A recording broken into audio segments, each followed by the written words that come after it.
Episode 132 gifts for everyone.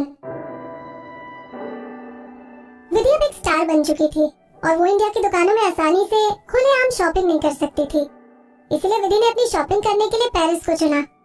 बाकी अगर विधि के ऑफिशियल बॉयफ्रेंड मोहित की बात की जाए तो उसने विधि के साथ जाने के लिए अकेले ही सब कुछ प्लान कर लिया।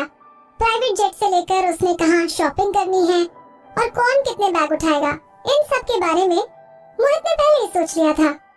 मोहित और विधि मोहित के प्राइवेट जेट से पेरिस पहुंच गए। विधि ने पहले दिन में शॉपिंग करना शुरू कर दिया। पिछले साल डेब्यू के समय विधि ने विंटर शॉपिंग की थी, लेकिन अब गर्मियां आने की वजह से ये टाइम उसका फिर से शॉपिंग करने का था। विधि ने बहुत सारी आउटफिट्स, स्कार्फ्स और उनके साथ ही एक्सेसरीज खरीद ली। विधि ने अपने हर एक दोस्त के लिए गिफ्ट लेने का सोचा। उसने मेघना के लिए सुंदर सी इयररिंग्स ली और अंशिका के लिए एक एथलेटिक ईयरफोन। बल्कि विधि ने सब लोगों के लिए इंडिविजुअल गिफ्ट लिए जिन्होंने उसके डेब्यू में मदद करवाई, इंक्लूडिंग रोहन और प्रिया भी। आखिर में विधि ने टबी के लिए लेदर कॉलर ले लिया। तुमने मेरे लिए कोई गिफ्ट क्यों नहीं लिया? विधि को चेकलिस्ट में गिफ्ट काउंट करते देख मोहित बड़ी चालाकी से बड़बड़ाया। विधि को महसूस हुआ कि वो मोहित के बारे में तो भूल ही गई और गिल्टी फील करने लगी। अच्छा, मैं तुम्हें पहले ही रोलेक्स दे चुकी हूँ। विधि ने बात को संभालने की कोशिश की।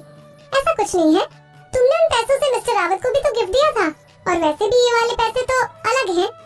मोहित उसको ऐसे आसानी से नहीं जाने देना चाहता था। विधि ने लंबी सांस ली। मैंने इस बारे में पहले क्यों नहीं सोचा कि इस आदमी को हैंडल करना कितना मुश्किल है। ये तो मेरे बॉयफ्रेंड से ज्यादा बच्चे की तरह एक्टिंग कर रहा है। विधि ने उससे पूछने से पहले कुछ पलों के लिए सोचा। ठीक है, मुझे बताओ तुम्हें क्या चाहिए? मोहित मुस्कुराने लगा और अगले दिन सीधे विधि को ज्वेलरी शॉप पर ले गया। उसने ज्वेलरी शॉप में रखी हुई डायमंड रिंग की तरफ इशारा किया और बोला, मुझे ये चाहिए। उस कैबिनेट में 2 डायमंड की अंगूठी रखी हुई थी। उन दोनों अंगूठियों का डिजाइन बहुत सिंपल सोबर था। विधि हैरान होते हुए अंगूठियों की तरफ देखने लगी। देखो, हम एक डील करते हैं। वहाँ 2 अंगूठियाँ रखी हुई हैं। एक तुम मुझे गिफ्ट कर दो और दूसरी मैं तुम्हें गिफ्ट कर दूंगा। मोहित बोला। विधि उसको तिरछी नजरों से देखने लगी। हमने अभी तक शादी करने का डिसाइड नहीं किया है और ना ही हम अभी तक एंगेज्ड हैं। उससे क्या फर्क पड़ता है? मोहित चालाकी से सोचते हुए बोला, तुम इसे अभी हमारे रिश्ते की शुरुआत का गिफ्ट समझ लेना। जब हमारी एंगेजमेंट होगी तब मैं तुम्हारे लिए कुछ और ला दूंगा। लेकिन मैं विधि कुछ बोलने वाली थी, लेकिन तभी वहाँ पर उस ज्वेलरी शॉप का सेल्समैन उनके पास आ गया। Ma'am, this is our newest design. It seems simple but it indicates true love between 2 people. Mohit ने चमचमाती आंखों से विधि को देखा। Indicates true love. Unexpectedly Vidhi ने अपने सर से हाँ बोलने का इशारा किया। उसकी पुरानी जिंदगी में बहुत सारे बुरे एक्सपीरियंस हुए थे। वो अब उन बातों को भुलाने के लिए अपनी नई जिंदगी की शुरुआत मोहित के साथ करना चाहती थी। सेल्समैन विधि का इशारा देखकर खुश हो गया और उसने बड़ी दिलचस्पी से विधि से पूछा, ma'am, do you want to carve your initial letter on the ring? Mohit ने विधि से पहले डिसाइड किया था कि वो दोनों अपने अपने नाम के इनिशियल्स लेटर लिखवा देंगे। रुको, विधि हिचकिचाई। अब क्या हो गया? मोहित ने उससे पूछा। विधि कुछ पलों के लिए चुप हो गई। उसने बेशक मोहित को अपना बॉयफ्रेंड बना दिया था, लेकिन वो अभी तक पूरी तरह मोहित की नहीं हुई थी। उसकी ये विधि वाली आत्मा बहुत से राज जानती थी। विधि के बहुत सारे सीक्रेट और एक्सपीरियंसेस जो कि इसके दिल के बहुत करीब है। विदुषी, मोहित ने उसका नाम बड़े प्यार से पुकारा। क्या हुआ? तुम ठीक तो हो ना? विधि अपने ख्यालों से बाहर आई। कुछ नहीं, मैं ठीक हूँ। दोनों के नाम के इनिशियल लेटर्स लिखवा दो। मोहित ने ज्यादा न सोचते हुए सेल्समैन को दोनों के इनिशियल लेटर्स बता दिए। MV। सेल्समैन ने जल्दी ही उन दोनों अंगूठियों पर इनिशियल लेटर्स लिखवा दिए और सेल्समैन ने मोहित के कहने पर विधि के लिए डायमंड की चेन के साथ पेंडेंट भी निकाल दिया। उस चेन और पेंडेंट के पैसे मोहित ने चुपचाप अपने कार्ड से पे कर दिए। मोहित ने खुद अपने हाथ से विधि को चेन पहनाई। उसके गले में चेन और हाथों में अंगूठी बिल्कुल परफेक्ट लग रही थी। इन लोगों ने अपने प्रोडक्ट की एंडोर्समेंट के लिए तुम्हें रख लेना चाहिए। मोहित मुस्कुराया। विधि अपनी अंगूठी और चेन को एडजस्ट करने लगी। वो अपनी अंगूठी पर V लेटर को पढ़ते हुए बोली, एक्चुअली मुझे एंडोर्समेंट करने में मजा नहीं आता। विधि दिल से सिंगर थी क्योंकि उसे सिंगिंग पसंद थी। एंडोर्समेंट तो सिर्फ उसके काम का एक हिस्सा था। कोई भी आर्टिस्ट एंडोर्समेंट सिर्फ लोगों से कॉन्टैक्ट करने के लिए करता है। मोहित ने अपना सर हिलाया और ध्यान से विधि की बात को समझ गया। वो मेघना से बोलकर विधि की प्रोडक्ट एंडोर्समेंट कम करवाने के बारे में सोचने लगा। विधि ने मोहित के प्राइवेट जेट को खरीदे हुए गिफ्ट से भर दिया और वापस इंडिया आकर उन गिफ्ट्स को डिस्ट्रीब्यूट करने चली गई। जब वो अनिरुद्ध के पास पहुंची, तब अनिरुद्ध ने उसका हाय बोलने से पहले डांटना शुरू कर दिया। विदुषी, आखिरकार तुम वापस आई गई। क्या तुम्हें पता है तुम्हारी वजह से मैंने रिकॉर्डिंग को कितने दिन डिले किया है? शॉपिंग? तुम वहाँ इतनी दूर शॉपिंग करने गई थी? अगर तुमने अपना अगला गाना जल्द ही रिलीज नहीं किया तो तुम पूरी जिंदगी बस शॉपिंग ही करती रहना।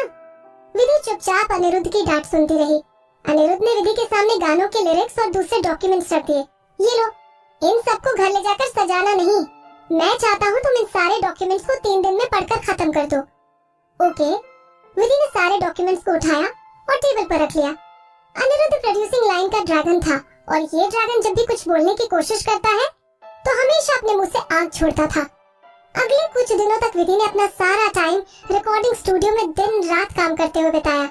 अनिरुद्ध के अकॉर्डिंग विधि का ये नया गाना उसके करियर के लिए काफी इम्पोर्टेंट था, क्योंकि इस गाने के बाद वो best new artist award ceremony के होने से पहले और कोई गाना नहीं निकाल सकती थी।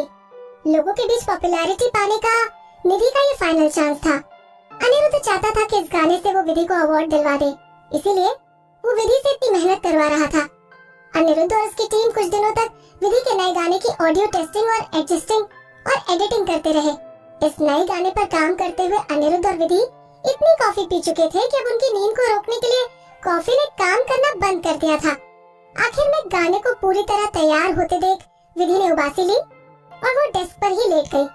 अनिरुद्ध लगातार काम करते हुए विधि से बोला, विदुषी, अभी तुम्हारा थोड़ा और काम बाकी है। मैं चाहता हूँ कि तुम कुछ देर के लिए यहाँ रुक जाओ, फिर मुझे तुमसे एक इम्पोर्टेंट बात डिस्कस करनी है। मेरे ऑफिस के अंदर एक बेड लगा हुआ है, अगर तुम्हें कुछ देर आराम करना है तो तुम कर सकती हो। हम तुम्हारे उठने के बाद बात कर लेंगे। विधि ने उसकी बात सुन ली और वो नींद में अनिरुद्ध की बात का बिना जवाब दिए वहाँ से जाने लगी। रिकॉर्डिंग स्टूडियो से बाहर निकलते हुए विधि 2 बार गेट से टकरा गई और आखिर में वो ऑफिस वाले बेड तक पहुँच गई। आंखें बंद करते हुए विधि सपनों की दुनिया में पहुँच गई। जब उसकी नींद खुली तो वो किसी गाड़ी की पिछली सीट पर लेटी हुई थी। उसके नीचे की सीट काफी मुलायम थी और ऊपर से उसने एक पतला सा कंबल ओढ़ रखा था। अगर कम शब्दों में बताया जाए तो विधि पूरी तरह से कंफर्टेबल होकर गाड़ी की पिछली सीट पर लेटी हुई थी। वो कुछ पलों तक तो अंदाजा ही नहीं लगा पाई कि वो कहाँ लेटी हुई है। हालांकि विधि को अचानक से ड्राइवर सीट पर बैठा हुआ आदमी दिखा। वो आदमी पीछे से देखने में जाना पहचाना लग रहा था। तुम उठ गई? ये आवाज मोहित की थी। मोहित ने रेयर व्यू मिरर से विधि को देखा।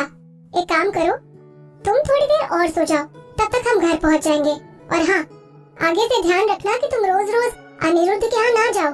वो खुद तो हमेशा काम में डूबा रहता है और अब वो तुम्हारी आदतें भी बिगाड़ रहा है। अगर अगली बार वो तुम्हें लगातार काम करवाए तो तुम बस मुझे कॉल कर देना और मैं तुम्हें वहाँ से निकालने आ जाऊंगा। विधि के दिमाग में अभी तक उसका नया गाना चल रहा था। अनिरुद्ध ने कहा था कि वो मेरे से कुछ डिस्कस करना चाहता है। मोहित पीछे मुड़ा और विधि के एक्सप्रेशन देखने लगा। विधि ने नींद में अपने बालों को बांधा और फिर से अपनी जगह पर लेट गई। बेबी डांस एंटरटेनमेंट में काम में डूबे रहने वाला एक ही शख्स बहुत है, तुम्हें वैसा बनने की जरूरत नहीं। मोहित वापस मुड़ा और ड्राइविंग पर ध्यान देने लगा। विदुषी, अगर तुम अगली बार उसके ऑफिस में सोई तो मैं अनिरुद्ध को जंगलों में जानवरों के लिए म्यूजिक बनाने भेज दूंगा। मोहित अपना गुस्सा अनिरुद्ध पर क्यों उतार रहा था? अगर उसको विधि ने नाखुश किया तो